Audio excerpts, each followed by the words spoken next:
Okay, so I'm talking about cognitive development theory. I'm going through my poplet.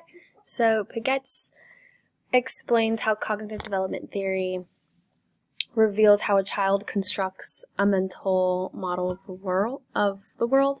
And so the process that occurs due to biological maturity and interaction with the environment. So the genetic epistemology, so that study of where things come from, their origins, is concerned with the basic categories of thinking. And so Piaget, he didn't want to just understand a child's IQ, but how these fundamental concepts come to origin. And so we go to these schemas, these building blocks of knowledge, which Piaget defined as a cohesive, repeatable action sequence possessing component actions that are tightly interconnected and governed by a core meaning. And so you have three different categories. You have assimilation and accommodation and equilibration. And so assimilation, which is using an existing schema to deal with a new object or situation.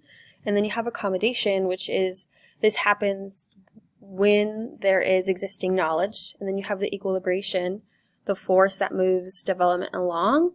And that occurs when a child's schemas can deal with most new information through assimilation. And so Piaget believed that cognitive development did not progress at a steady pace, but he said with leaps and bounds.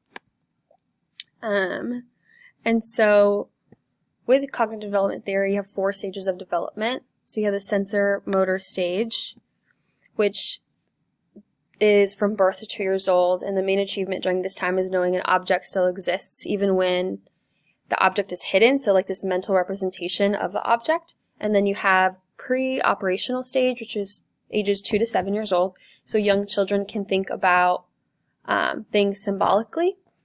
You have concrete operational stage, which is from ages 7 to 11 years old. So Piaget explains this as a major turning point for the child because it's when they begin to think logically and operationally. And then the fourth one, we have formal operation stage, which is like 11 years old to adulthood, which is during this time they have the ability to think about abstract concepts and logically test different hypotheses. So with that, we are going to go into the zone of proximal development, which is defined by Vygotsky as the distance between the actual development level as determined by independent problem solving, and then the level of potential development as determined through problem solving under adult guidance, or with a more capable peer. And so the contemporary application of Vygotsky's theory is reciprocal teaching, so it's used to improve students' ability to learn from the text. So you have a teacher and a student collaborating and learning and practicing 4 key skills like summarizing, questioning, clarifying, and predicting, and a teacher's role within that process will reduce over time. And Vygotsky's theory also fed into this current interest in collaborative learning, which suggests that a group of members that are at different levels should be with people who have their same ability, so the advanced with the more advanced.